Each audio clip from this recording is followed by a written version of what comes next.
I'm Reverend Bill Sinkford, and I am in my 11th year as senior minister at the First Unitarian Church of Portland. Some of you may remember me from my time as UUA president or as one of the interim co-presidents a few years ago. First Unitarian is the cathedral UU congregation in Oregon, with well over 1,000 members and pledging friends, a city block-sized campus in downtown Portland, and a well-earned reputation as a center for both spirituality and justice-making. I want to thank Joan for inviting me to record this greeting and especially for the questions she posed. Speak to the significance of the moment, she urged, the important role your congregation plays as a progressive faith institution, and what you are leading with during this complicated time. Portland has the reputation for being one of the most progressive of cities. Many folks know the city from watching the Portlandia TV show. Many even know the motto, "Keep Portland Weird." Early commitments by the city to mass transit, bike lanes, and recycling supported that image. Portland is a retirement destination for progressive folks, those who want to live in a progressive culture with a mild climate and easy access to the outdoors. That's the Visitors Bureau presentation. And it tells part of the story, to be sure, but only part. Because Portland is surrounded by very conservative, even reactionary areas. The Proud Boys and a regional white nationalist group, Patriot Prayer, have active organizations just across the river in Vancouver, Washington. The deep cultural divide between those who embrace a hopeful vision for a multicultural, pluralistic future and those who fear that future and will do anything to derail it, that divide is present in Portland and in Oregon, as it has finally been revealed to be present throughout this nation. Portland is the whitest large city in America. Only about 5% of our residents are African American. Almost 80% identify as white. Yet Portland had the longest sustained Black Lives Matter protests, over 150 consecutive days and nights of protest following the George Floyd murder. As the progressive white community across the country begins to wrestle once again with the ongoing impact of the culture of white supremacy and the structure of hierarchy through which that culture is made real, Oregon is having to come to terms with its history. Oregon was founded as a center for whiteness. Before it became a state, the European American settlers from the East fashioned Oregon as a whites-only utopia. In 1844, Oregon made it illegal to be a black person in the territory. The punishment was 39 lashes to be administered every 6 months until the black person left. The state constitution, adopted in 1859, prohibited non-white races from legally living, working, or owning property within the state. That lash law was not removed from the Constitution until 1926. I want to be clear that the law was rarely used, but the message was not lost on potential black migrants. And the last vestiges of the exclusionary articles in the state constitution, they were not removed until 2002, less than 20 years ago. And in that vote, 30% of the state's population voted to keep them in place. The Proud Boys, well, they are only the current manifestation of violent white power in this area. In the early years of the 20th century, the KKK had some 35,000 members in Oregon, the largest number of any state west of the Mississippi. The history of policing in Portland reveals a through line of police leaders and officers connected to neo-Nazis and white nationalist groups.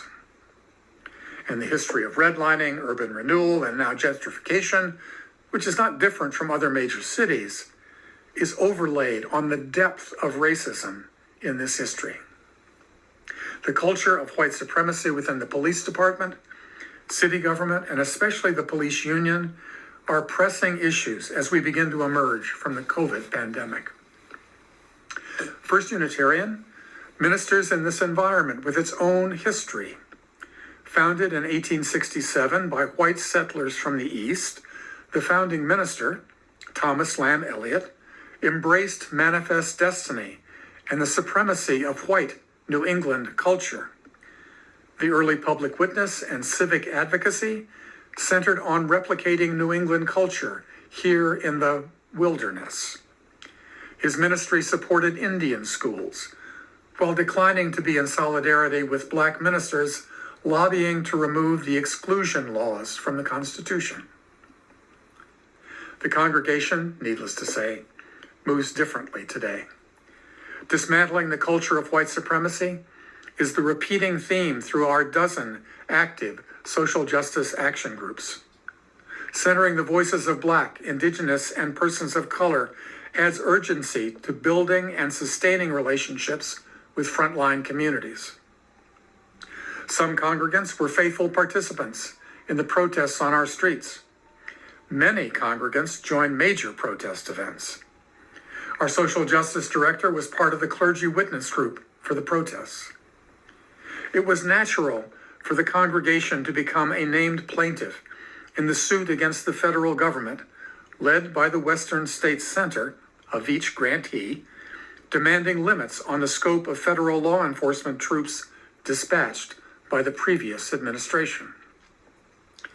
We have strong partnerships with, and in fact have provided supportive leadership to the immigrant justice community. We welcomed and provided respite and financial support to 16 asylees released from the Sheridan prison as they were reunited with their families and sponsors around the nation. The congregation is currently voting on adoption of the eighth principle, which I understand UUCSR recently adopted as well. More than 400 congregants have taken the initial 2-hour training offered by Paula Cole-Jones. I expect the eighth principle lens to guide the congregation in deepening its understanding and commitment to anti-racist transformation. Almost all of our justice work is now done in partnerships with frontline communities and in the progressive religious space. I'm an active participant in a new BIPOC Faith Leader Council for Black Lives, called together by the director of the Interfaith Movement for Immigrant Justice, Emerge. Like many other parts of the country, there is a generational change in leadership taking place within the communities of color and the interfaith religious community as well. The focus on the culture of white supremacy at the church, embraced now even by our very active Community for Earth, was not achieved without controversy and the loss of some congregants. I hope they will rejoin the work of the church in time. That work energizes most congregants and makes possible the involvement of many younger and newer members.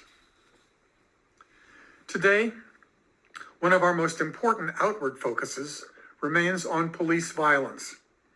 We have called for defunding the police and broad-based community leadership in imagining what policing Portland actually needs. I just led a program on reparations for an interfaith justice collaborative and spoke to a study group focused on an abolitionist vision for community safety. The recent decisions by the CDC, easing restrictions for those who have been vaccinated, means that we will almost certainly be regathering the First Unitarian community in person in September. Our ministry has been hybrid, both in person and online, for some years, but I fully expect the balance to shift substantially toward the virtual. There are so many questions to address as we regather. We will not return to the church that we left 15 months ago. The question is how we can build into the emerging church values and practices that will allow the church to move toward its vision of beloved community. That language and that vision of beloved community are enthusiastically embraced, it is the practice of beloved community we need to strengthen. I would be remiss if I did not thank you all and the Veatch Program staff. Your quiet support for progressive causes here in Oregon is replicated, I know, across the country. The support you offered is multiplied as First Unitarian partners with and learns alongside so many of your grantees. Thank you for the care you take and for your faithful commitment to progressive advocacy and organizing. The Veatch Program makes a real difference. Thank you for your time and attention. I hope your meetings are all that you hope that they will be. Many blessings.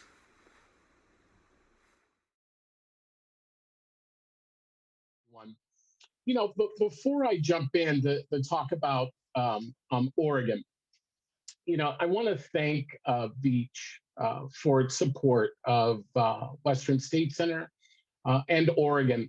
And I know grantees do this a lot, but I really want to take a second, if it's okay, and kind of set the context for that gratitude.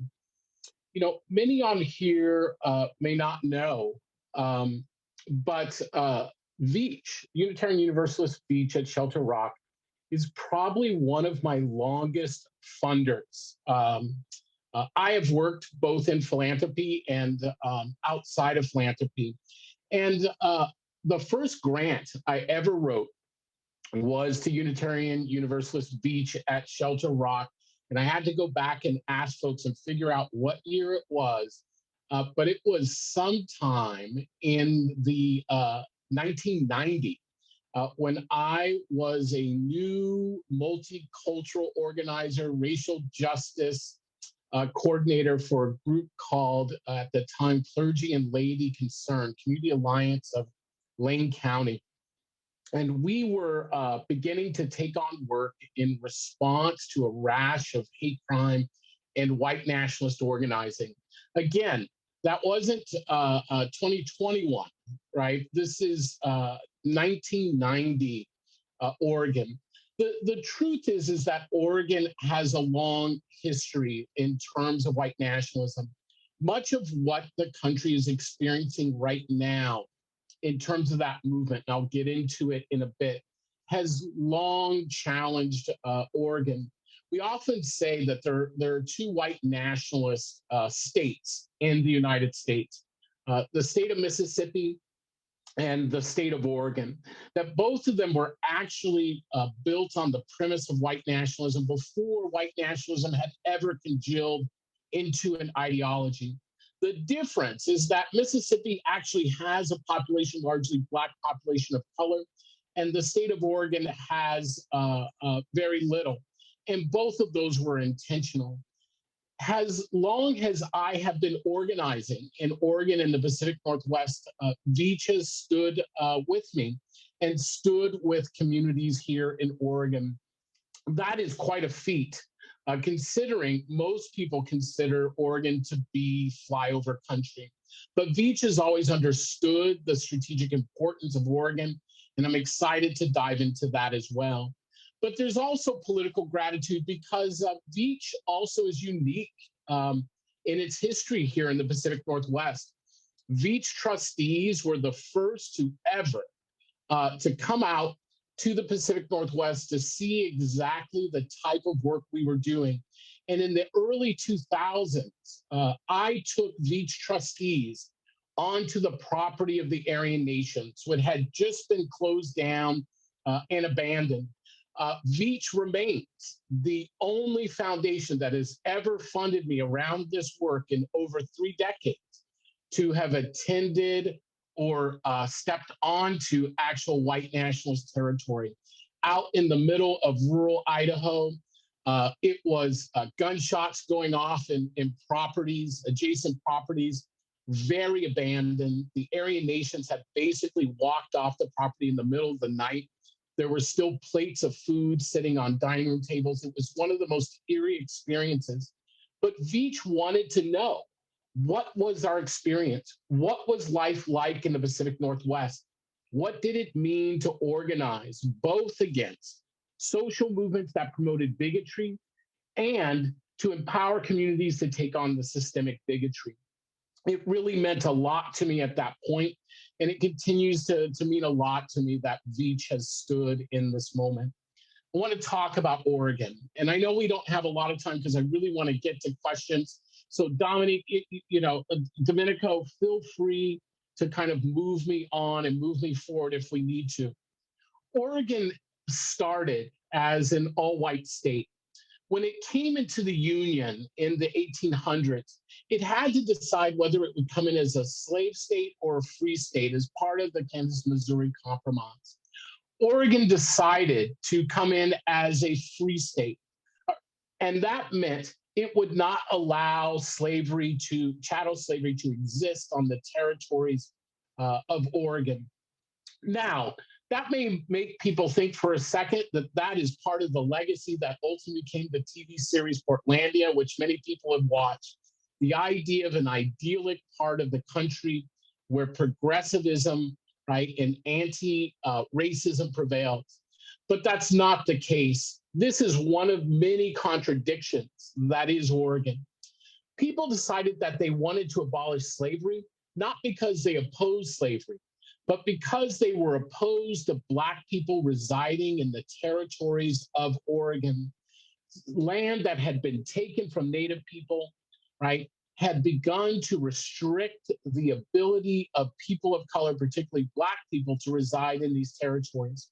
It was actually written in the Oregon Constitution that it was illegal, right, for Black people to reside within the state territories. That did not change until the 1930s and 40s with the arrival of World War II. How much did it not change? Well, in the 1920s and 30s, before Black people began to arrive to work in the shipyards because of labor shortages, Oregon hosted the largest Ku Klux Klan west of the Mississippi. There were so many Klans members here in Oregon, right, that many of the city councils, including Portland, Medford, Ashland, Bend, and Florence, were referred to as Klux councils, meaning that so many elected members were members of the Ku Klux Klan that you couldn't tell the difference between the Ku Klux Klan clavern, right, and the government body. It was a Klan that largely mobilized against two communities. As I said, there were very few Black people here. Native people had largely been restricted onto what were called reservations. Young people, Indian people, had been put into tribal schools. And so their targets were largely Catholics and Jews. In a contradiction, Oregon is one of the first states to move forward at the time, which was considered progressive education, meaning public education. Oregon excelled at public education in that period, and many people look at it as a progressive highlight, but I think it's important to raise the contradiction. The reason Oregon embraced the progressivism of public education is because it was so anti-Catholic that it wanted to deny Catholicism the right to be able to hold public schools or private schools outside of their churches. This has been the legacy of Portland for generations. Black populations did not begin to come here until the 1930s. Chinese and other South Asians did not appear in Oregon until the late 1800s, the early 1900s, with the arrival of the railroads. But they were put into a process where they were recruited and then expulsed from Oregon through race riots that occurred in places like St. John, Portland, Eugene, and other points across Oregon.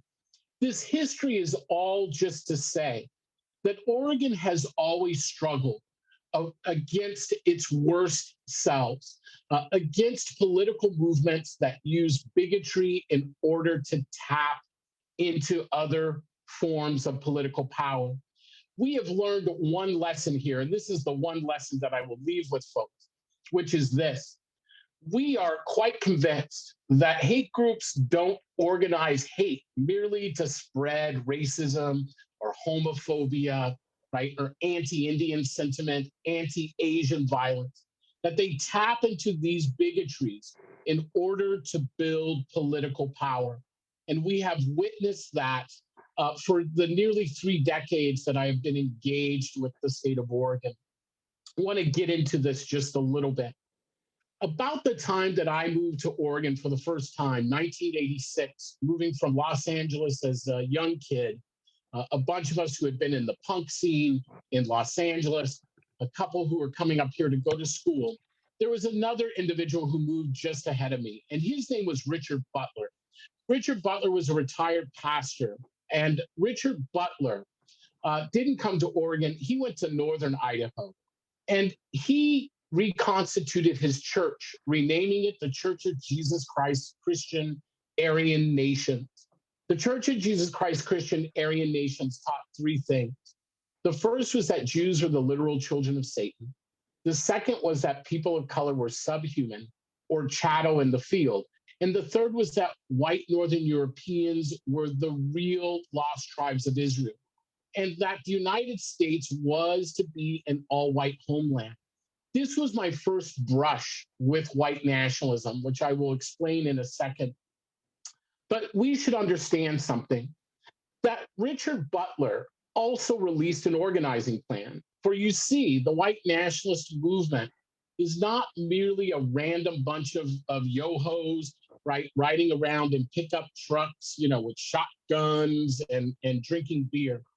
Studies have shown us here in the Pacific Northwest, James Aho, in his seminal study, The Politics of Righteousness, Christian Patriotism, he shows that the white nationalist movement in our region has a higher level of income than the general population as a whole, that it is actually better educated than the general population as a whole in our region, and is more politically active. This undercuts some of the myths that we carry, that the white nationalist movement is uneducated, right? That it is driven by poverty or economic stress, or that they are folks who are simply alienated.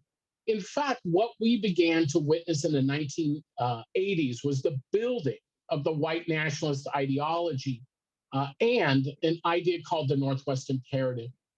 Richard Butler set out early to capture the Pacific Northwest and the Mountain States. Now, this was never going to happen for lots of different reasons, but much did happen. Many of the things, as I said, that we are experiencing today were happening in that period in the Pacific Northwest. There was the murder, beating death of an Ethiopian student by the name of Mulugeta Sarah on the streets of Portland, Oregon, who was attacked by a group of neo-Nazis on his way home, being dropped off by his friends on his way home from community college. There was the murder assassination of a radio talk show host by the name of Alan Berg, who was Jewish and regularly debated these neo-Nazis and white nationalists on his radio show, KOA, in Denver, Colorado.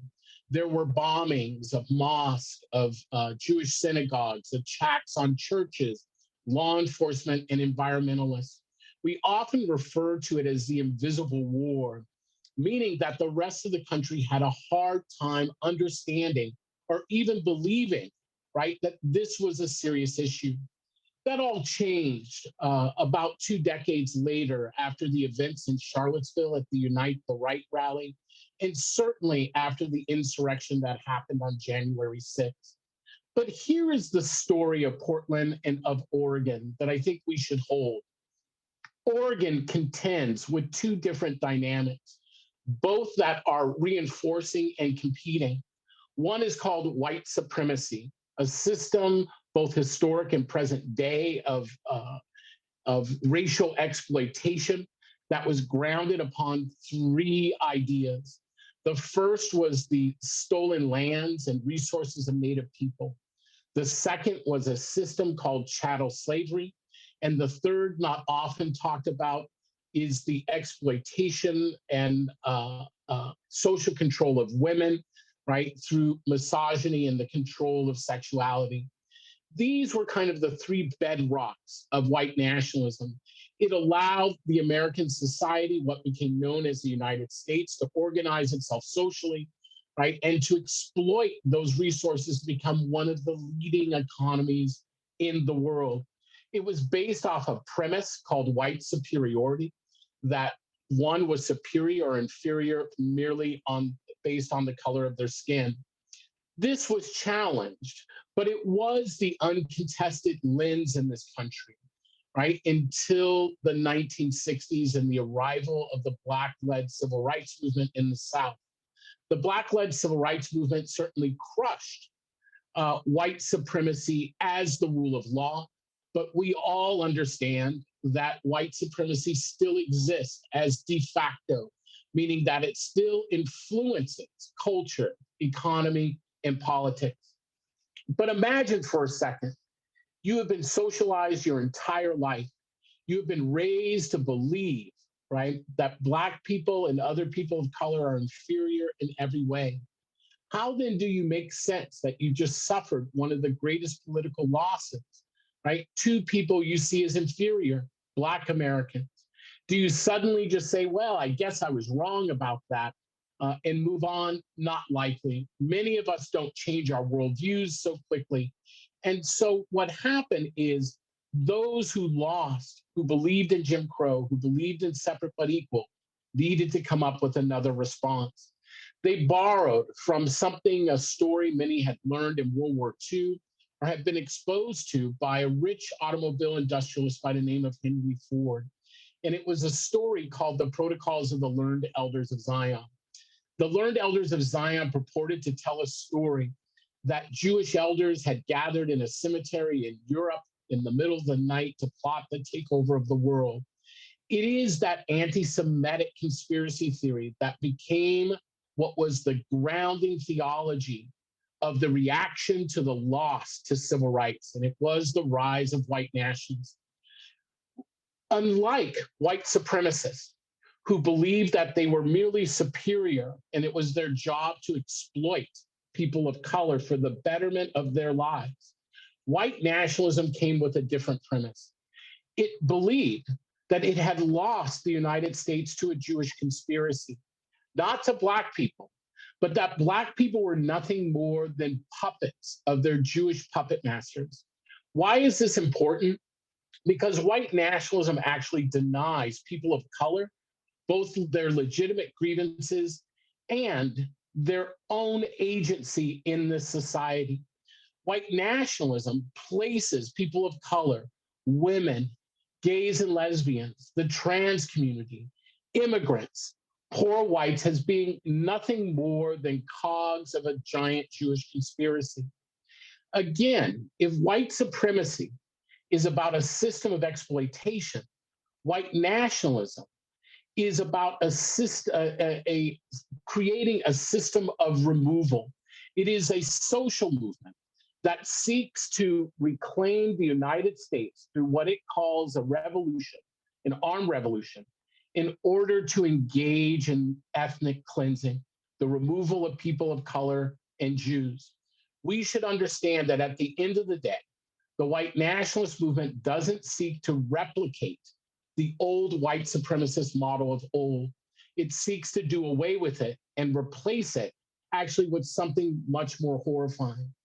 Oregon has had to contend with both white supremacy and white nationalism. And I want to provide an example of how they interplay with one another. About 3 years ago, I was monitoring an alt-right demonstration that was taking place at a blues festival in downtown Portland. Why was it taking place outside of a blues festival? Well, because the alt-right knew that there would be lots of folks there. Again, they engage in the same organizing tactics. In fact, borrowing from them that many social justice movements and economic justice movements engage in each and every day. They knew that there would be counter protesters. They knew the media would show up. They knew law enforcement would show up. They knew that counter protesters would likely engage with law enforcement, that tear gas and CS canisters would start to fly, and that when people turned on the evening news at 5 p.m., that is exactly what they would be witnessing. and that it would reinforce a narrative that Portland and Oregon was out of control. But there's another story that took place that day. It was one of the alt-right activists. I caught him sitting down for a second in the midst of all the arguments, and he was looking at his phone. And then I saw a counter-protester run up with him with a camera, right, and shoved the camera in his face and started screaming at the alt-right activist, demanding that he explain why he was there in Portland. Didn't he know that Portland didn't want him and his bigotry in our community? Didn't he know that the mayor and counter-protesters had all said that? He demanded that this alt-right activist explain himself. Why was he here in Portland? What the alt-right activist said in response, all of us should listen. It's not just a story for Oregon, but it's a story for the rest of the country as well. He looked up at the guy and he said, yeah, I've heard we're not wanted here. But Portland, he went on to say, is one of the few cities in the United States with a shrinking Black population by both percentage and whole number, he said. That's accurate, by the way. He then looked the guy in the eye and said, so you can say you don't want us here, but you're doing something we could never get away with. You are actually disappearing the Black population of Oregon. And then he smiled, he got up, and he walked away. In short, what is he pointing out? The hypocrisy and the inability to address systemic forms of bias, the systemic forms of bias that make Oregon one of the worst places for people of color, particularly Black folks, to live in. Almost every disparity, as you will learn from groups on the ground over the next days, exists at the highest level here, whether we're talking about inequality in health, whether we are talking about the disparities of police shootings, whether we are talking about the expulsion of Black students. We rival some of the top places in the country.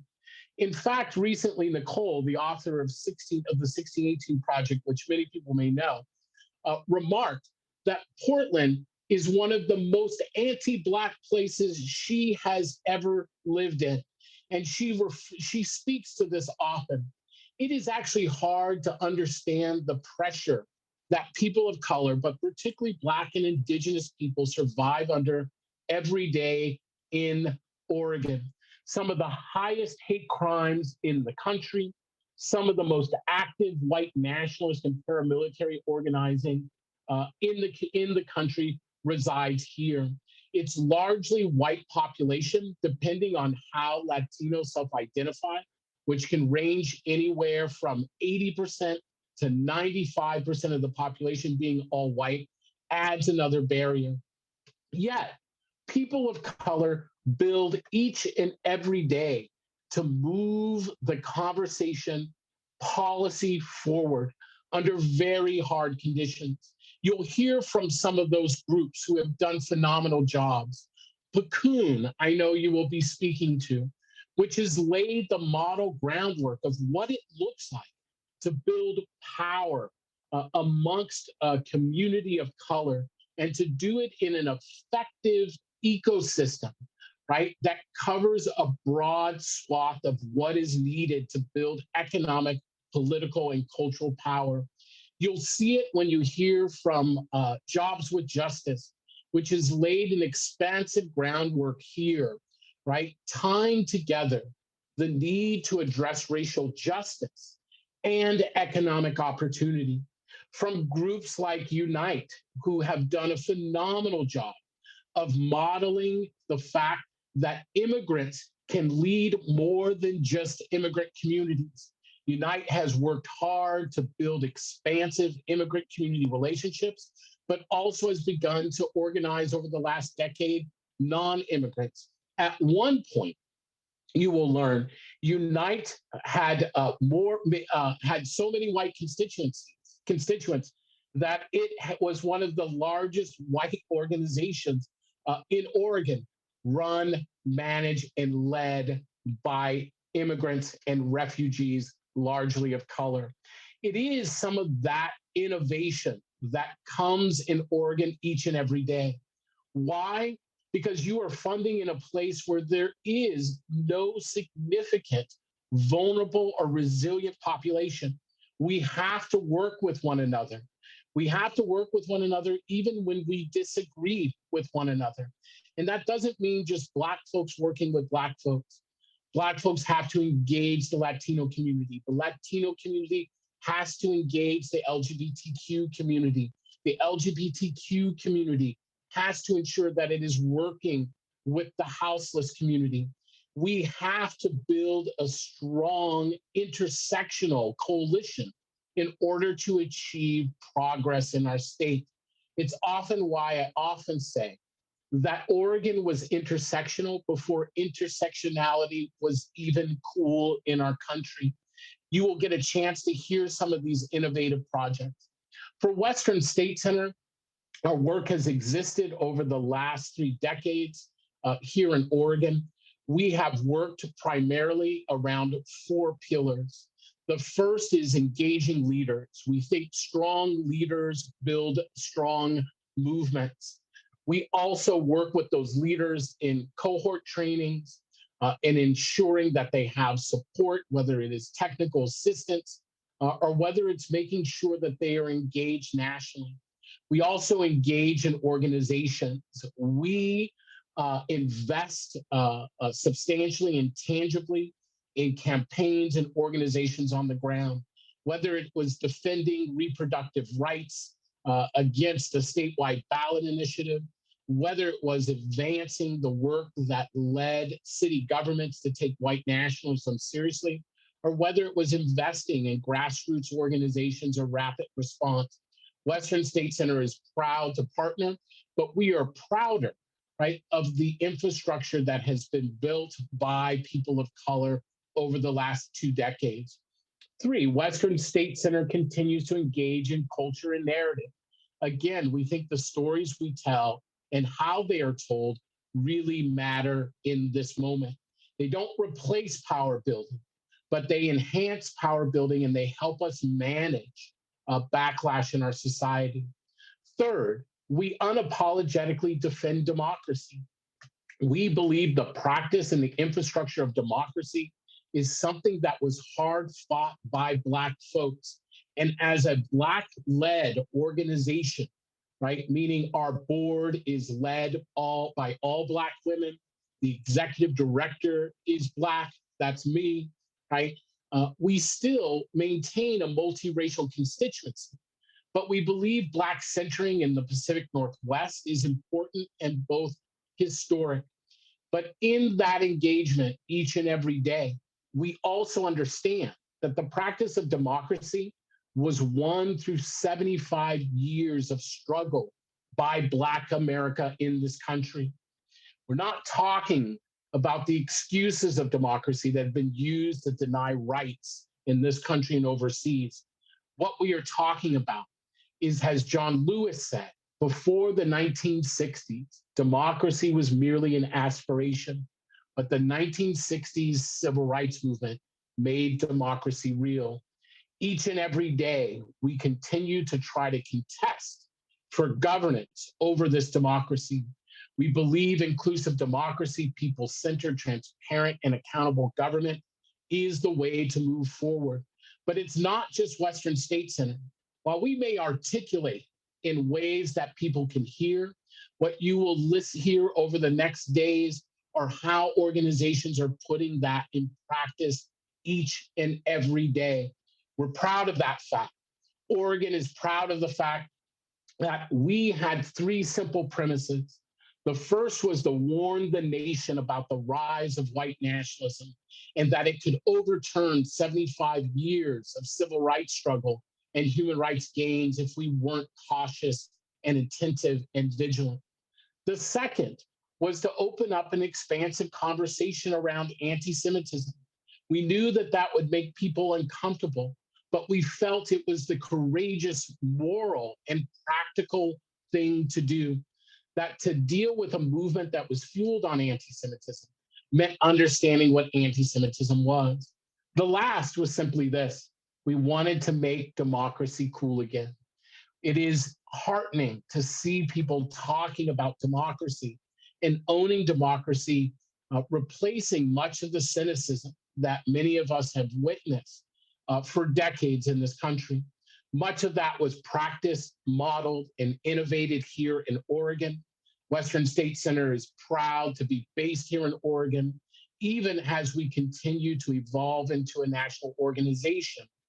Much of our resources, a disproportionate amount of our resources, proudly is still grounded here in Oregon. For Western State Center, we believe it's a citadel. We believe that it is a lab upon which we can practice how we manage backlash. And why is that important? Well, in closing, it's this. We think it's important because we're winning. We're not losing. That may be hard to understand when you look out at the world today. But the truth is this.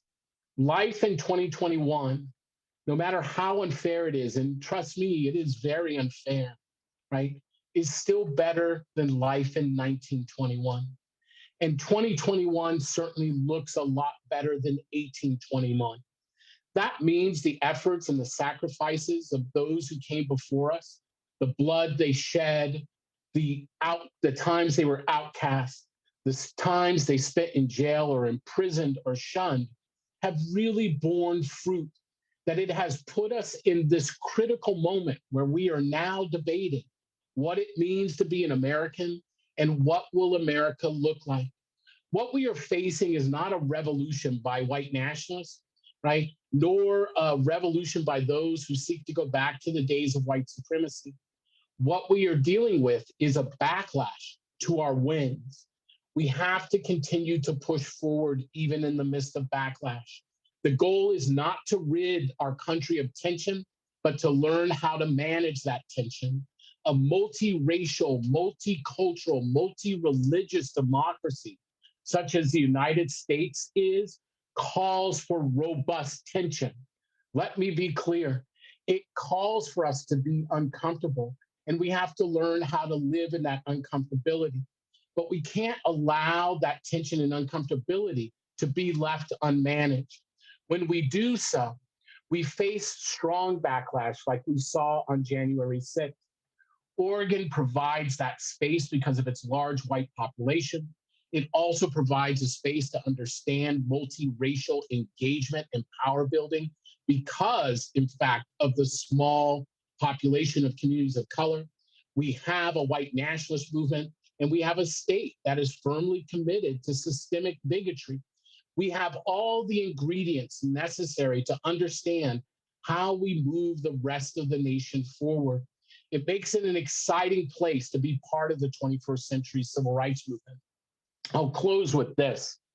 I left philanthropy about 3.5 years ago as a program officer in the Ford Foundation, and before that as a program officer at Atlantic Philanthropies. I came back because I knew the white nationalist movement was on the rise, and I wanted to make sure that when that movement rose up, that I was in community and engaged with organizations to help build a response. Oregon was part of an effective response. It's hard to understand how much more terrible things could have been on January 6th.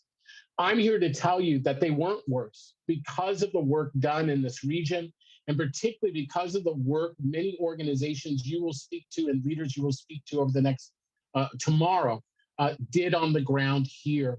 That work was very effective. But now it's time for us to move forward. We should not treat what happened on January 6th as an aberration. It's better thought of as a dry run. Oregon was able to rely on the advice of and counsel of lots of folks, including Domenico on your staff, who spent many an hour helping me kind of think through the implications. You see, even here in Oregon, we needed to turn to experts, folks who had organized under similar circumstances outside the United States, because we in the United States had never experienced anything like this. I had never witnessed individuals driving around in pickup trucks, not one, but dozens of trucks riding around downtown with 3 or 4 people in the back, right, with weapons, right, aimed at folks. Now, these were just super soakers. But it became apparent in my conversations with Domenico and Martin O'Brien in Northern Ireland and others that these folks were actually practicing dry runs. They were conditioning themselves to point weapons at live human beings and pull the triggers. That is how dangerous things became here in Oregon. But our organizations and our leaders held strong, and we made our government responsive. And that is because of the investments that Veatch and other foundations have made over the years. In short, this 21st century civil rights movement continues to emerge. And I think Oregon will play an important role in that. And you'll get a sense of that as you talk to some of these leaders. You know, when I was a kid, I used to play this game called If I Were. And we'd sit in a circle and, you know, someone would say, you know, if I were driving down the freeway and the brakes went out, here's what I would do. And then we'd all argue about how we get out of that situation.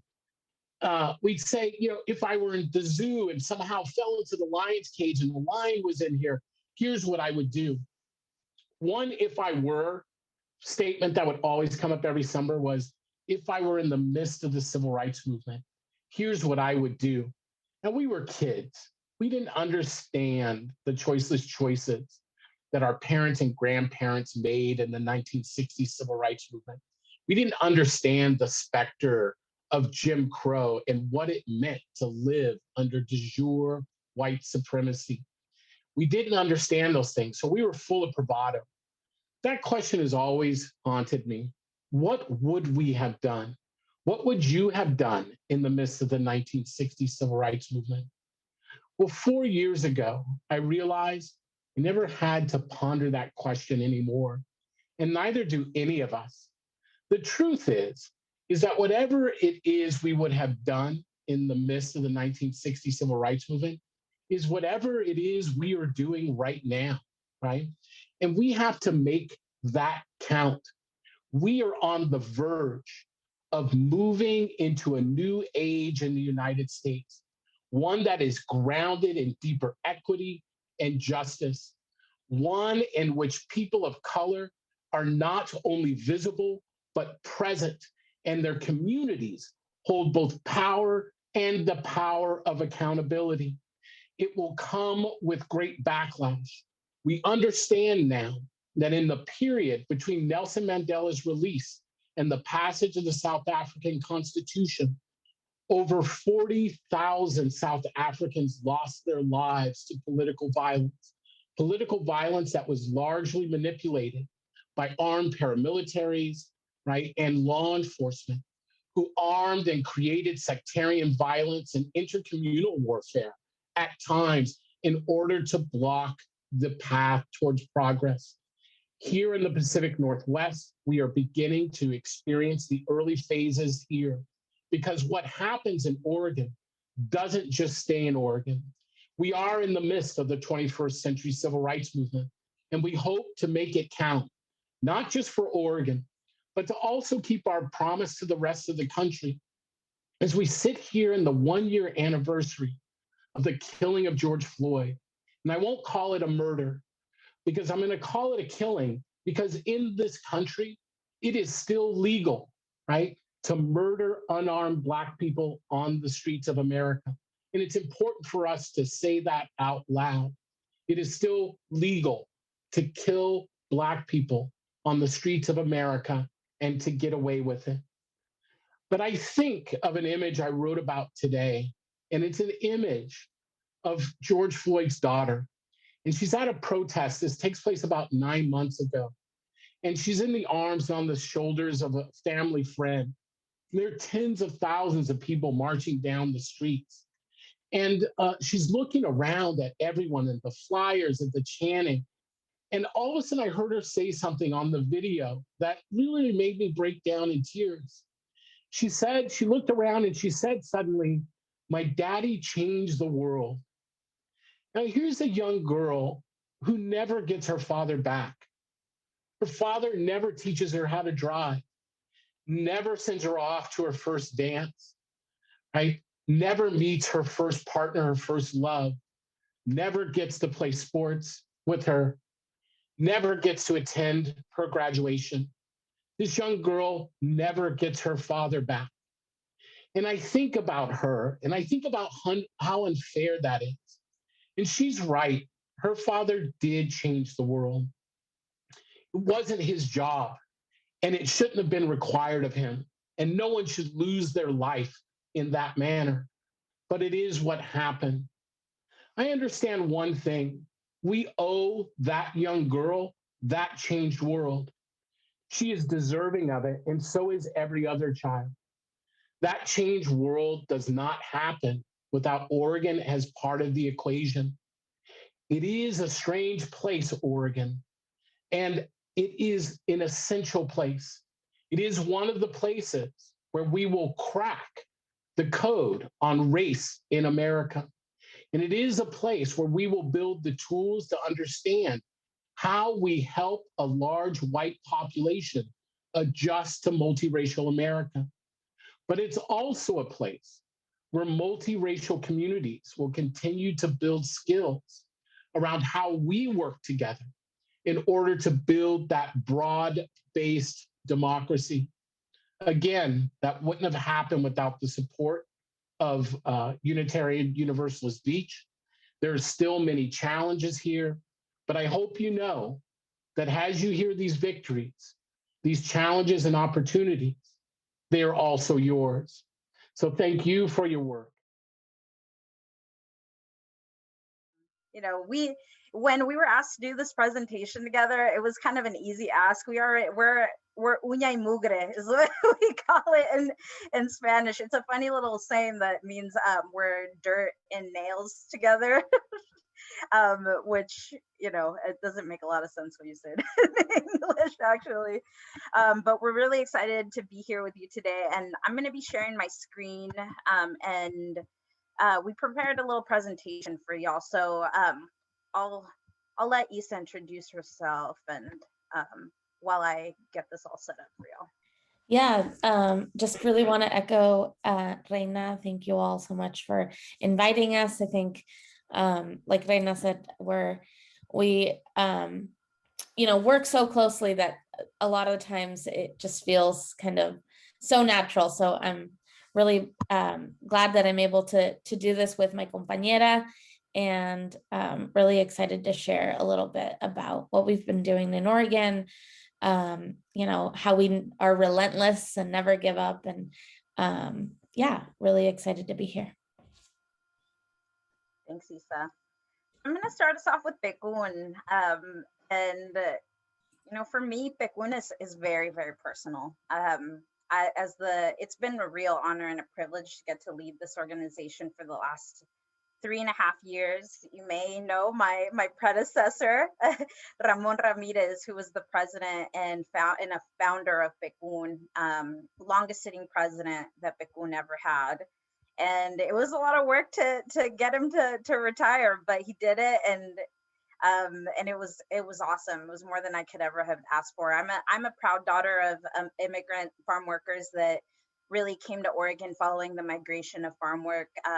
We started off in the strawberry fields of Santa Ana, California, and in '86, my dad heard that there was jobs in the tree planting industry here in Oregon, and we settled in Salem, where I grew up, and where it was a lot of my neighbors were in the industry as well. My family came up here following the Christmas tree industry, and Oregon's really famous for that. And around that same time, when my dad was a Pinero, that's around the time that Pekun was founded, and he actually was a member of Pekun in that time as well. So Pineros y Campesinos Unidos, we started off as a union. We started off as a 501c5, and it really was because of these conditions that you're seeing here. This is actually in Woodburn.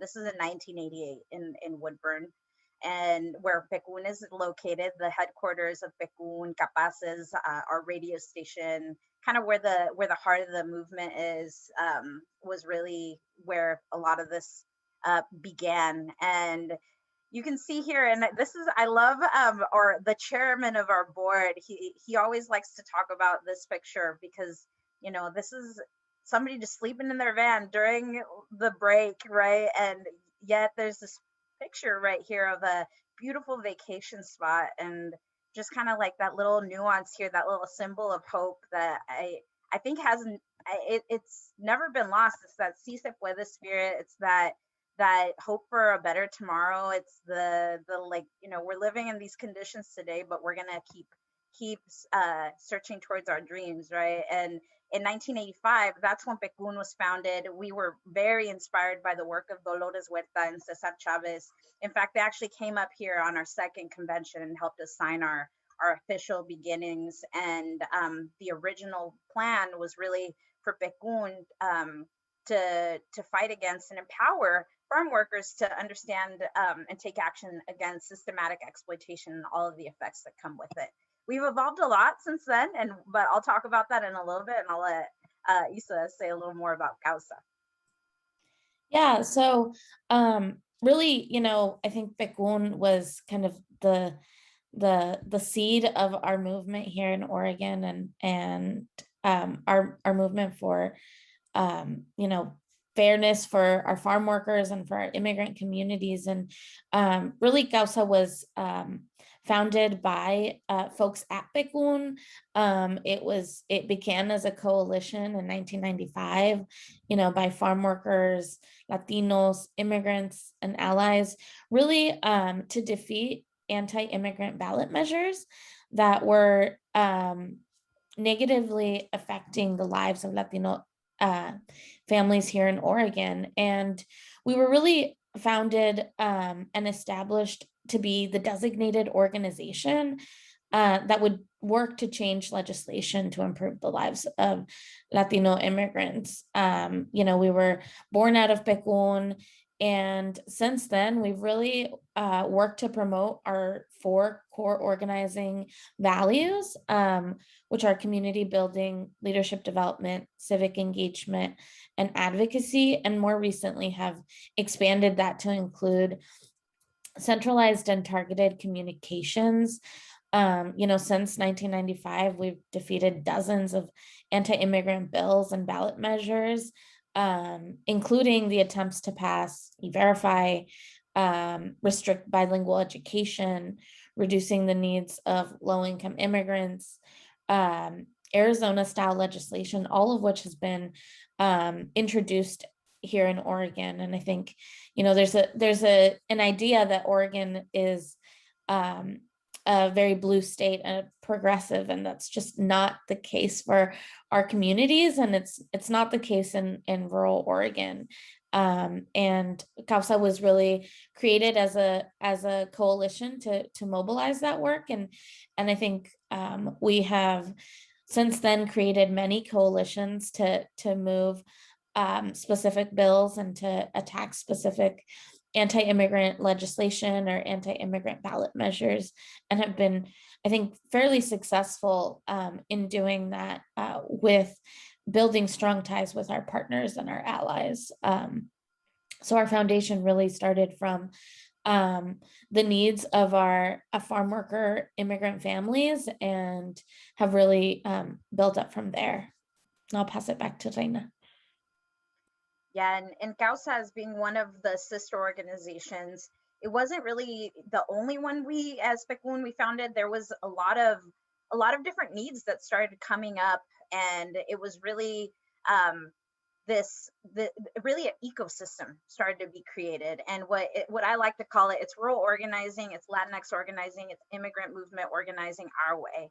And one thing you may have also heard from Eric yesterday is that in Oregon, we have to work in coalition. Like, it's just, there's no winning without that. Like, we have won massive victories together because we work together, and we try to be as aligned as possible. And sometimes it's a little chaotic. Sometimes we don't know who's like leading what, but I mean, we've been able to build these very powerful coalitions throughout time. One of the ones that I want to talk to you today, just around rural organizing our way, is the ecosystem around Alianza Poder. And Alianza Poder is the network of sister organizations that came out of Pecun at one point, or that we brought in, or we kind of like had a whole like struggle. Like it has its own story around us having to kind of take over organizations that were supposed to be for Latinx folks or immigrant communities, and they were led by more like moderate whites. so there's stories behind that too that we'll have to save for another day. But that wasn't based out of Pecún, but it is a story about one of our sisters, Mano a Mano.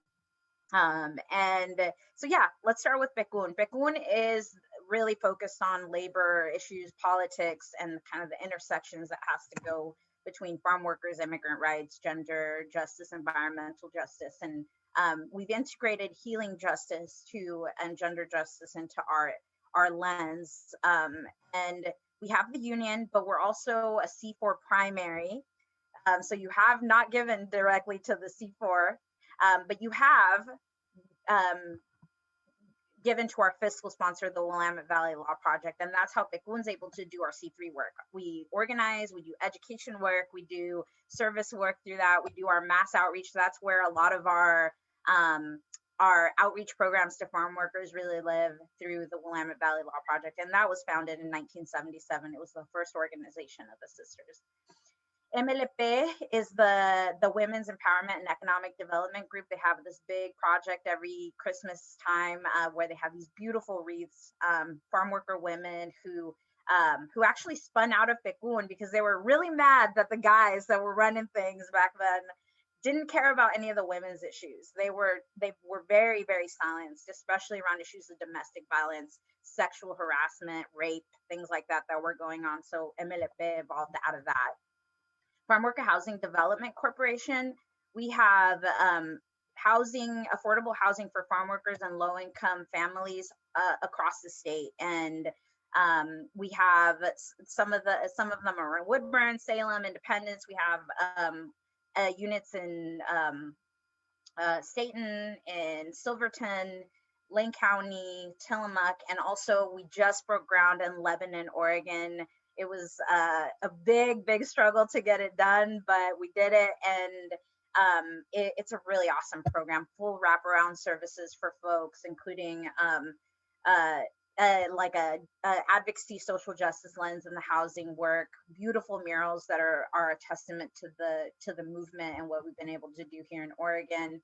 We also have one of our other sister organizations, the Salem Kaiser Coalition for Equality, that focuses on education justice, really empowering parents to learn how to advocate for their children in the education system, where they were finding that like the discrimination wasn't only in the workplace, but it was also in the schools. And that's really how Salem Kaiser Coalition came to be. It was also a big partnership between the Latinx brown folks and also Black organizations in Salem Kaiser, including the NAACP.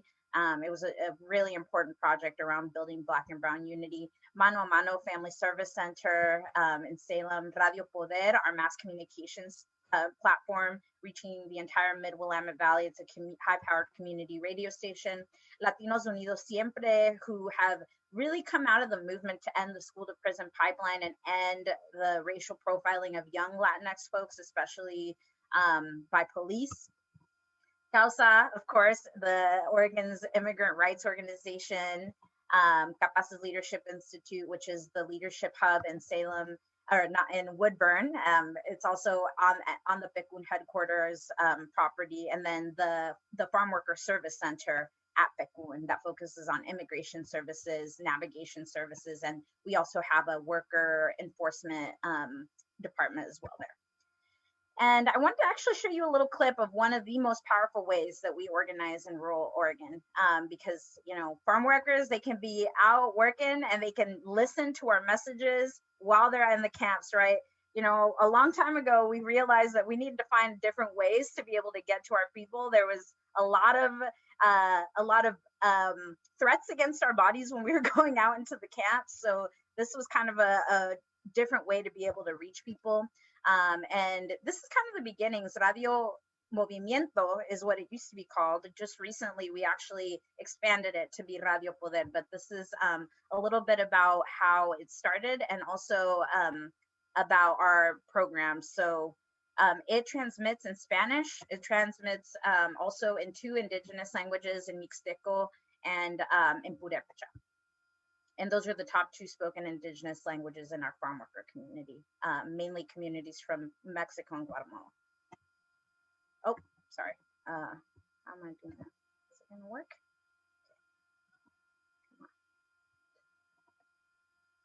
Nosotros siempre hemos tenido el sueño de tener nuestro propio radio. ¿Por qué? Porque el radio es un medio muy importante para comunicar y concientizar y organizar la comunidad campesina. No vamos a promover productos de Walmart, no vamos a promover cerveza Budweiser, ni la Corona. Lo que sí vamos a hacer es difundir conciencia de la clase trabajadora. 10, 9, 8, 7, 6, 5, 4, 3, 2, 1. ¡Sí se puede! ¡Sí se puede! ¡Ya se pudo! ¡Ya se pudo! ¡Ya se pudo!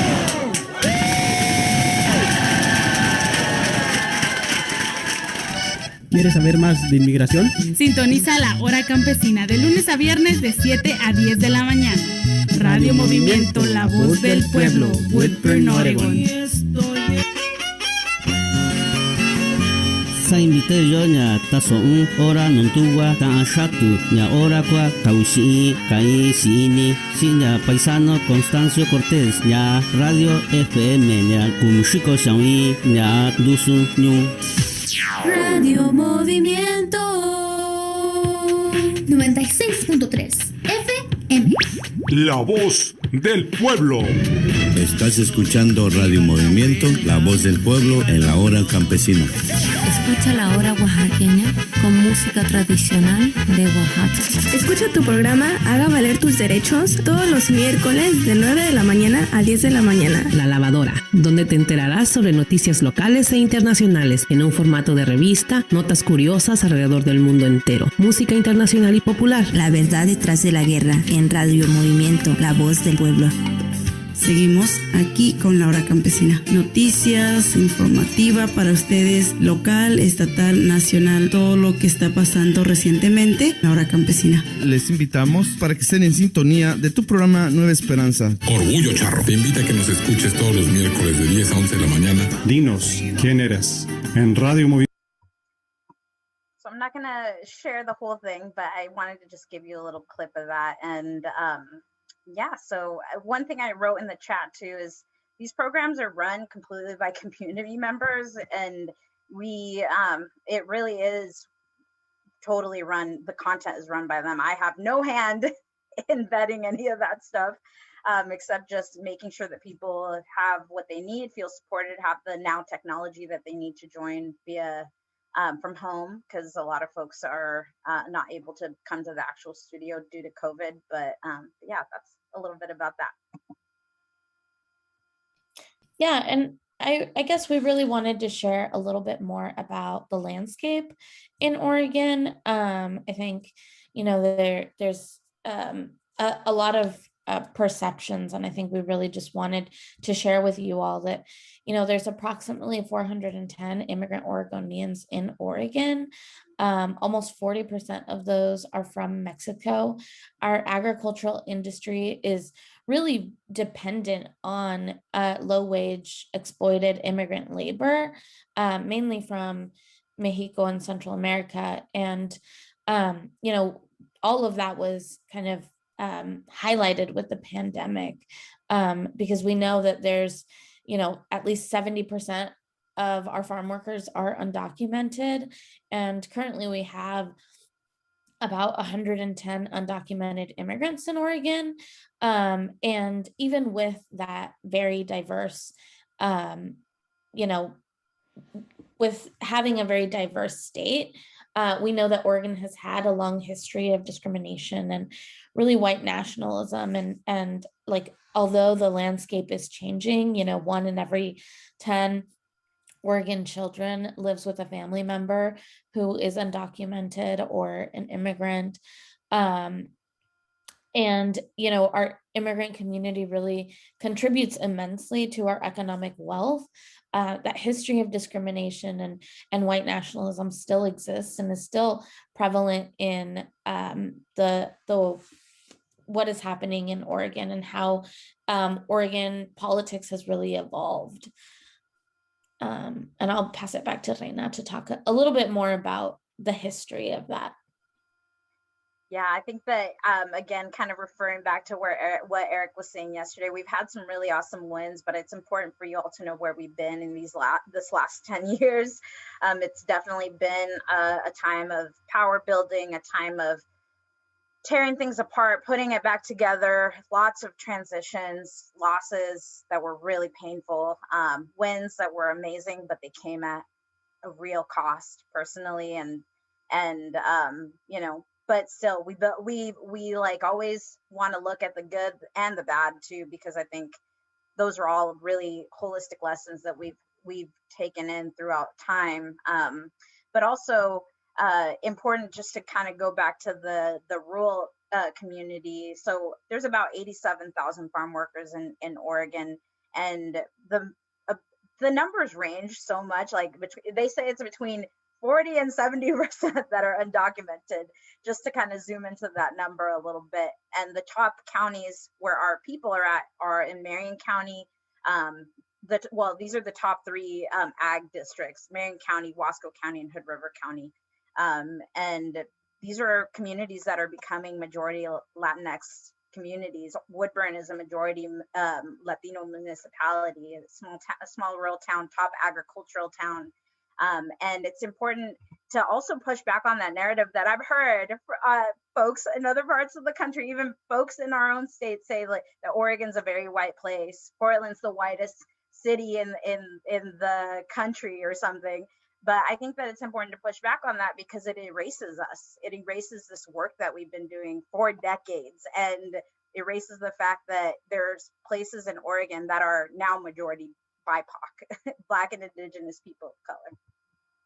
So just a little bit about where we've been. So we're going to share with you some of the battles that we've been through since 2007. I think that was a really monumental time because there was a huge anti-immigrant sentiment that started to come up, and our community really started to build up this immigrant civic engagement, intersectional between the relationship between the labor movement, unions started getting really involved and started making the immigrant rights issues and immigrant rights movement also their movement. And you all might remember some of the mass actions that happened through protesting the Sensenbrenner bill in Oregon.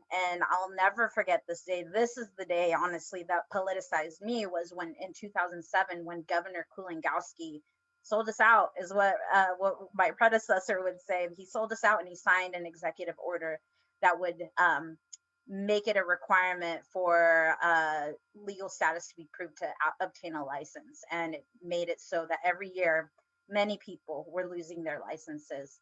And then, of course, what was happening in Arizona through SB 1070 and other little copycat policies that were being introduced throughout time in other places, including Oregon. And, you know, we built, and we built up to several fights, but, and we'll go back to the license fight and what that looked like with Isa's slide that's going to be next. But we also were working up to 2013 when, you know, we were building from 2007, civic engagement, really making immigration a focal point, monumental images of May Days with more people than we've ever had, honestly, and still like building up to even 2013, where we thought we were going to get comprehensive immigration reform, promises after promises. And in 2013, all those promises were broken. And I wanted to show you this picture. This is actually when I was at Causa. I was the civic engagement director at Causa and was running the driver's license campaign at that time. And this is me getting arrested in front of John Boehner's office. This was a later action, actually from the morning action, where all of our movement elders got arrested together. John Lewis was there, the late one of our late great leaders, and Ramon Ramirez, my predecessor in our movement, Elder Larry Kleinman, a bunch of folks got arrested, hundreds of people, and we were part of a later action with the young folks. I'll hand it off to Isa. Yeah, I think we really wanted to just highlight and share, one of our biggest struggles here in Oregon. I think Reyna, really highlighted that the governor at the time signed an executive order that would take away the driver's license for hundreds and thousands of immigrant Oregonians, which, really felt like a way to erase our community and a way to act as if we didn't exist, or really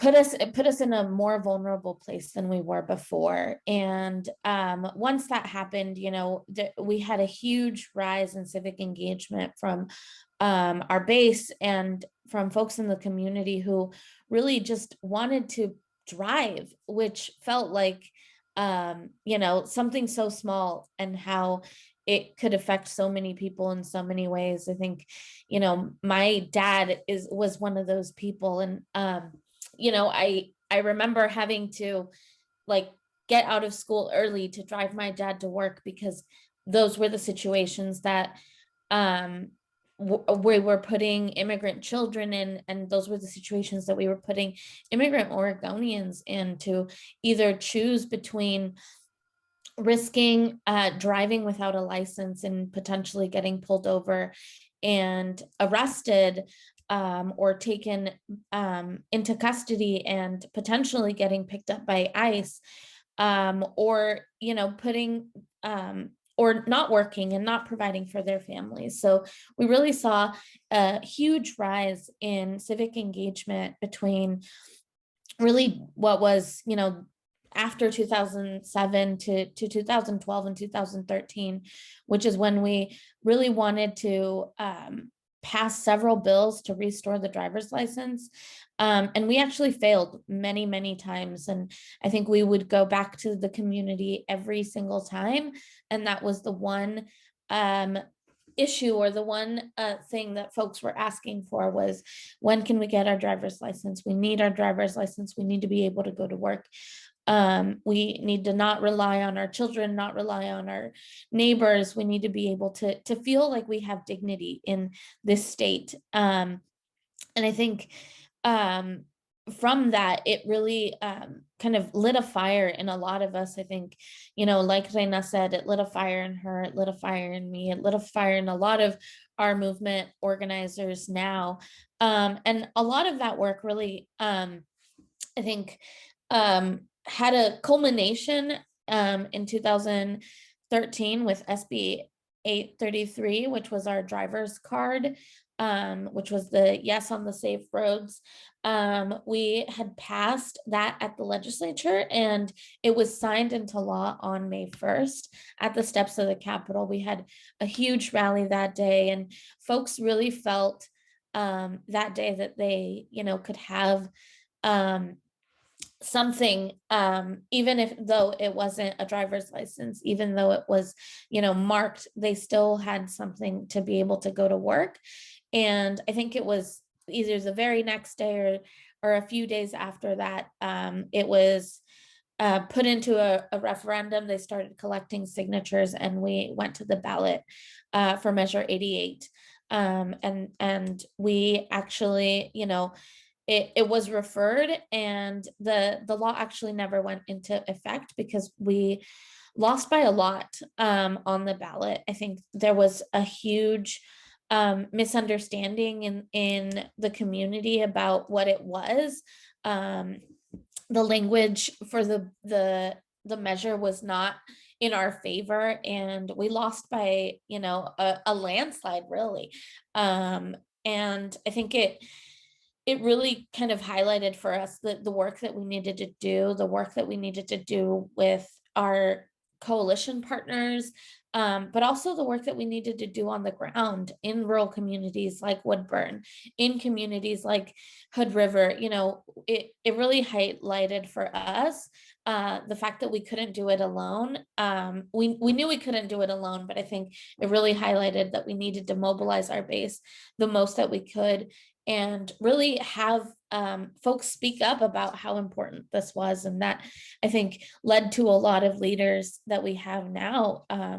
Is that, it was over 10 years before we actually, got this victory. And we came at it time and time again. And I think every year that we were rejected, we got more people to canvass, more people to advocate. And every year we were just continuing our education, even though it felt, I think, like we weren't making a ton of progress. I think in the long run, we are better for it.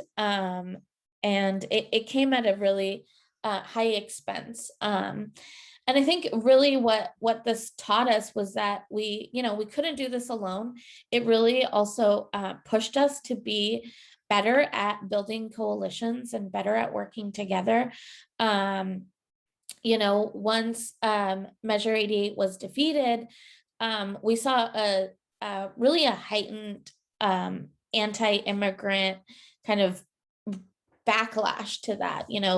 I think the anti-immigrant community in Oregon really saw that, they could make some traction in Oregon and presented policies like E-Verify, policies like English only, things that would be really damaging to our communities and counterproductive to a lot of the work that we had been doing.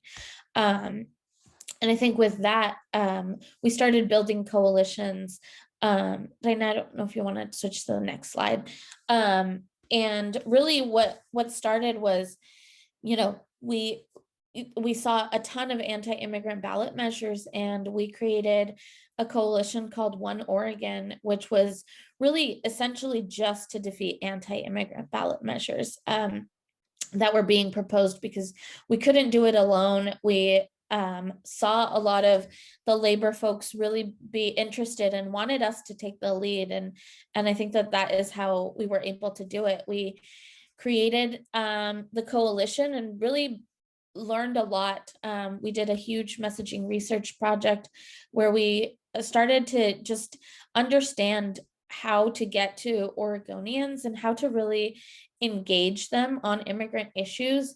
And really what we learned is that, folks really just want to be able to connect with their neighbors. They want to, I think there was a huge misconception about who immigrants were because of the propaganda that anti-immigrants were posing. They were, saying that we were criminals and we were, all of that narrative was starting to come to light. And really, this coalition was built to defeat that and to really do some messaging research to help us change the hearts and minds of Oregonians about immigrants and really get them to understand that it wasn't, someone that they didn't know. It was actually their neighbor or their, their daughter's best friend's parents, that they were damaging with these anti-immigrant policies. And really that led to them challenging us with Measure 105, which was really a challenge to our, over 30-year-old, the oldest in the nation sanctuary law. And they tried to challenge that at the ballot. And I think because of the work that we had done to build stronger coalitions, and because of the messaging research that we had done and really helping us understand how to get our message across, we were able to defeat that and keep our sanctuary status in Oregon, because people overwhelmingly said that they wanted immigrant Oregonians in our state. They wanted us to be a part of the fabric of Oregon, and they wanted us to be visible and not invisible. And I think from that really led to a lot of the victories that we have now. Is really, it felt like a turning point for us to build these coalitions, to work together, to strengthen our movement. And defeat these anti-immigrant ballot measures that then led to a lot of the victories that we have today that we'll share later on. Also, this right here, this is a photo of the Oregonians for immigration reform. They were our anti-Causa pretty much. They were against Measure 88. They were the ones that were the chief petitioners on the 105 campaign, the Yes on 105 campaign to remove Oregon sanctuary state status. And they have deep ties with white nationalist groups, white supremacy groups. In fact, they were labeled a white supremacy and hate group by the Southern Poverty Law Center. And after Measure 88, they were emboldened. And not only were they emboldened, but we saw this rise in white nationalism. And, obviously this is a big one, 45 Proud Boys, but also this was also made national news. It was actually an incident in Portland on a Portland Metro, on the Portland Max that involved the attack of two young women in hijab by Jeremy Christensen. And these three men actually stepped in to defend them. And two of them passed away. And one of them was in critical condition for a while. And I think that these were also just examples of how we were seeing this play out in terms of white supremacy groups feeling emboldened and feeling like it was their time to shine. But I will say that also out of this coalition building and out of us rising from the ashes on the Measure 88 campaign and getting forced back on the ballot on the No on 105 campaign, we were ready. We were ready for the fight, honestly, and we were ready to defend the sanctuary state status. And as you heard from Isa, we actually beat them by literally just think about the numbers on the Measure 88 campaign. Those were flipped on the second time around. We beat them by a landslide. And since then, we haven't heard from the Oregonians for immigration reform. They kind of disassembled. But, while that group is gone, there has been a rise of other groups like Timber Unity in Oregon, the Proud Boys, the 3%ers, a lot of militia groups that even on May Day, they have the goal to organize their own May Day rally, which we also organized with the Western State Center to put out a very clear statement about what May Day is about and what it's not. And so that's an important piece right there. Also, one thing I'll say out of the sanctuary fight, we got 5 minutes. Got it. Thank you. So I'll go quickly over this, but after we won on the ballot, we felt we were ready to go on driver's licenses. So in 2019, I think that led to a ton of really important wins for us, from BIPOC voting rights to driver's licenses. I'm happy to tell you that today in January, the first round of folks in our community started getting their driver's licenses after a fight that took over a decade, and you've heard the struggle about it, but we also did some game-changing policies around paid family medical leave. We passed House Bill 2005, the Student Success Act, which increased corporate taxes to fund education and early learning, and really strengthened other immigrant rights through our legislative wins as well. But now I think we're organizing in a time of crisis, and with all these wins, other challenges have always also come. So with COVID-19, our community, every little issue that was already there, it's been magnified. According to OHA data, Latinx folks have been between 30 to 40% of the COVID-19 cases, even though we make up 13% of the Oregon population. And what I tell people, and I don't know how to make it more clear, is that the reason why this is happening is because our folks are mostly in these essential jobs that couldn't actually stay at home during the pandemic. We are high, in terms of insurance and health access rates, very low. And we also know that all of this stuff is interconnected with immigration reform, people not being able to access key supports during the time. We also had to call out people like the governor, because none of this information was in multiple languages for our communities to understand once these emergencies started happening. And I also wanted to point out something that happened this past year too on the West Coast, which was the wildfires that we had in September. And here's just an image of our farm workers being out in the fields, not having the necessary PPE to be able to continue to do this work in the pandemic, red skies, ashes, and very toxic levels of smoke that we're still figuring out today, what that means. But out of that also came a really important piece of work that Isa's going to talk about just very briefly, since we're now really limited on time. Yeah, I just, want to share that, we've risen from the ashes many, many times, and will, I think, continue to do so.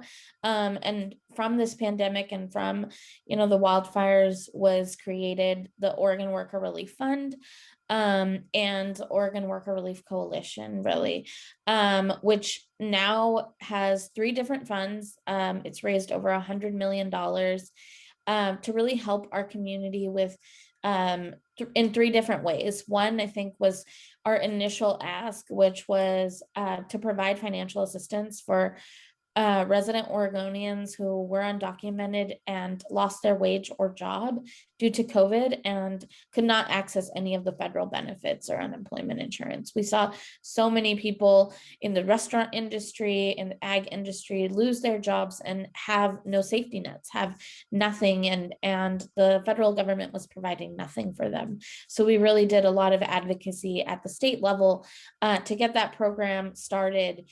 And then, we saw folks go back to work, and we saw so many workplace outbreaks, and started the quarantine fund, which we wanted to help mitigate the spread of COVID for agricultural workers by providing that financial relief that they needed to support folks who were in quarantining but could not do so because of financial reasons. We wanted them to be able to have something to say, I'm not going to go to work. I'm going to protect my coworkers from exposure, and I'm not going to lose my house over it. I'm going to be able to pay rent. I'm going to be able to eat tonight.